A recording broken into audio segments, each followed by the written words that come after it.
Let's talk more about the let variable. So we have two variables, greet message and language. I'm gonna add another if condition. Let's try to test that if language is equals to English. What I'm gonna do, I'm gonna create another greet message variable. This time we need to send welcome to ES6. So what do you think the output of this greet message? What is inside this greet message variable? Let's try to log that greet message. I'm gonna refresh that. Boom, here we have welcome to ES6. It has logged this value greet message, and here we have hello world. The main purpose is that let also allows you to block scoping.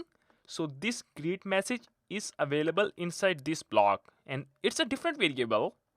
And here we have greet message. It is available to this scope, global scope.